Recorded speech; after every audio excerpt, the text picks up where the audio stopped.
Do I have everybody's attention now? Yo, bienvenue sur Catch Attrape, la chaîne où on parle catch. Aujourd'hui, review de NXT du 4 novembre 2020. Tout d'abord, avant de commencer cette vidéo, j'aimerais vous demander de vous abonner. Abonnez-vous, bientôt les 100 abonnés les amis. Likez, commentez, partagez, on sera bientôt une petite communauté. C'est très important pour le développement de la chaîne. Bientôt les 100 abonnés, on y va. Encore 15 et on est au 100.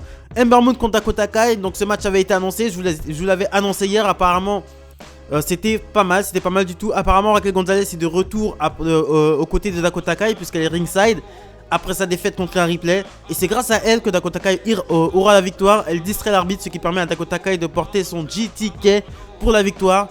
Donc Dakota Kai qui bat Ember Moon, mais à mon avis c'est pour faire durer la rivalité sur le temps. On enchaîne ensuite avec Cameron Grimes qui est en backstage interviewé. Il dit qu'il n'a pas perdu contre Dexter Lumis puisque l'arbitre n'était pas un arbitre puisqu'il était un zombie. Et il dit qu'il vient signaler, et ensuite le même arbitre qui était déguisé en zombie dans son match contre Takeover 31 contre Dexter Lumis vient lui signaler que son match commence, il prend peur et s'enfuit. Cameron Grimes contre Kushida, le match était vraiment pas mal, voilà. Mais à un moment donné l'arbitre est percuté par Kushida ou Cameron Grimes, je me rappelle plus. Et ensuite Kushida place une clé de bras sur Cameron Grimes.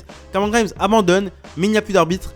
Et ensuite c'est l'autre arbitre qui arrive, l'arbitre qui avait appelé Cameron Grimes dans le segment plus tôt, mais qui était déguisé, l'arbitre qui avait été déguisé en zombie pendant le match de Cameron Grimes contre Dexter Lumis à Takeover 31, non, Halloween Havoc, excusez-moi, Halloween Havoc, c'est le même arbitre qui arrive. Et ensuite Cameron Grimes commence à prendre peur, il se fait courser par l'arbitre, ensuite il se prend la clé de bras et il abandonne. Donc j'ai eu un problème avec tous les matchs de ce show pratiquement. C'est que, à part le main event, c'est que aucun match se finit clean. À chaque fois des interventions, des distractions qui font que, des trucs qui font que, on a vraiment, moi j'ai envie en tout cas, des fois, ça fait plaisir de voir un bon catch qui se finit. Ça fait vraiment plaisir parce que là on nous laisse sur Kushida, Cameron Grimes, c'était vraiment bien quoi, on avait vraiment, voilà, on reste sur notre fin quoi, je reste sur ma fin, j'ai pas une fin clean, je reste vraiment sur ma fin et ça m'a vraiment posé de problème. Donc, Drake Maverick et Killian Dane font équipe contre Ever Rise. Pendant le match, t'as Pat McAfee, Pete Dunne, Oney Lorcan, Danny Burch, les King of NXT qui arrivent, ils se font appeler comme ça maintenant. Ils montent sur le ring, ils arrivent en voiture, ils montent sur le ring, ils dégagent tout le monde. Ils s'acharnent sur Drake Maverick et Killian Dane, les dégagent aussi du ring. Ensuite, Pat McAfee parle de The Undisputed Era, se moque d'eux en passant... Et ensuite il passe le micro à Pete Dunne. Pete Dunne qui dit que Roderick Strong lui a appris à faire confiance aux bonnes personnes. Pat McAfee dit qu'il est la bonne personne.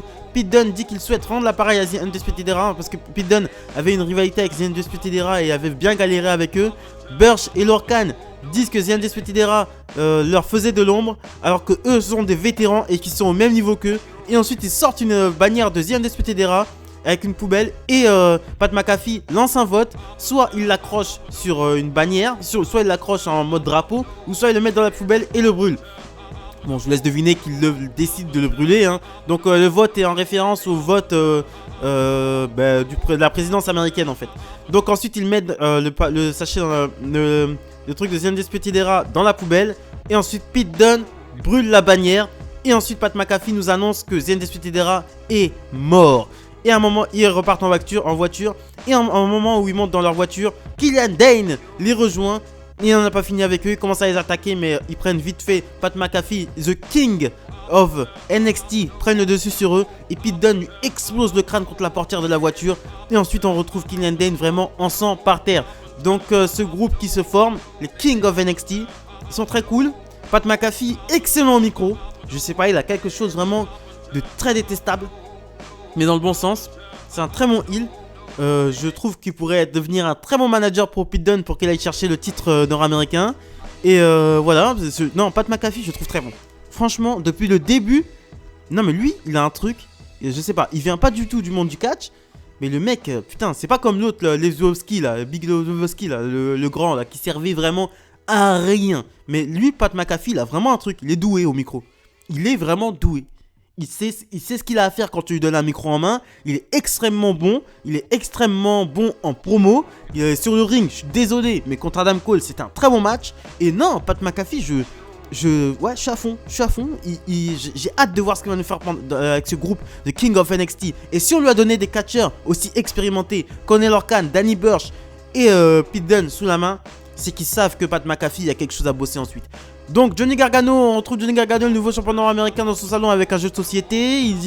Il reçoit un coup de téléphone, c'est l'homme masqué déguisé en Scream là qui lui a donné la victoire à Takeover Halloween Havoc. Il dit qu'il est chez lui. Et ensuite Gargano fait le surpris, mais en fait le mec déguisé en Scream est à côté de lui et il lui demande, Gargano lui demande de jouer. La personne masquée lui dit, parce qu'il y a un jeu de société société sur la table et c'est une sorte de roulette en fait. Ensuite le mec déguisé en Scream lui dit qu'il n'est pas doué pour les jeux. Et Johnny Gargano finit ce segment en disant qu'il sera un champion pendant très longtemps. Donc le mec déguisé en Scream qui est complice en fait des Gargano, hein, on le verra un peu plus tard dans la soirée, mais c'est apparemment le ou la, je pense plus que c'est là, c'est la fille de la dernière fois. Il y avait une fille qui avait aidé Candice LeRae, je me rappelle plus, une jobbeuse là. Je me rappelle plus, elle avait été Candice LeRae il y a 3 semaines avec, elle avait donné un coup de poing américain et puis Candice LeRae avait pu gagner son match. Donc ce mec déguisé en Scream qui est officiellement en soutien les Gargano. On enchaîne ensuite avec un autre match qui avait été annoncé, Tony Storm, l'ancienne championne de NXT UK contre Shotzi Blackheart. Le match est vraiment pas mal. J'ai vraiment beaucoup apprécié. Bon, j'apprécie beaucoup les fesses de Tony Storm aussi. Tony Storm me plaît, je vais pas vous mentir. Elle a un corps de fou. Elle me plaît. Donc pendant le match, Candice LeRae apparaît sur l'écran géant, ce qui distrait encore une fois Shotzi Blackheart. Tony Storm place un roll-up pour la victoire. Un roll-up très bien fait, hein, Tony Storm. Voilà, très bien fait. Et ensuite, après le match, Candice LeRae réapparaît sur l'écran géant, accompagné encore du mec, ou de la meuf déguisée en Scream. Et ensuite, elle apparaît sur l'écran géant 1, 2, 3 avec le mini-tank de Shotzi Blackheart. Elle monte dans son Hummer. Elle écrase le mini-tank de Shotzi Blackheart. Et ensuite, accompagné, parce qu'il y a le mec dans le Hummer, il y a aussi le mec déguisé en Scream. Donc il est passé de chez les Gargano directement au Hummer de Candice LeRae. Et je pense pas que les Gargano habitent... bon bref.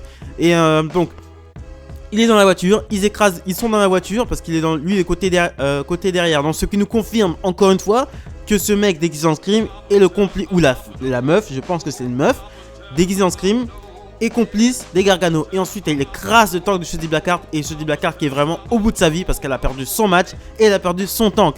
Donc Shotzi Blackheart, il fallait pas se mêler en tant que host des affaires de Candice LeRae à Halloween Havoc. Et tout se paye à la WWE. On enchaîne aussi avec Timothy Thatcher qui victimise encore un de ses élèves en cours, mais il se fait attaquer et dominer par Austin Gray.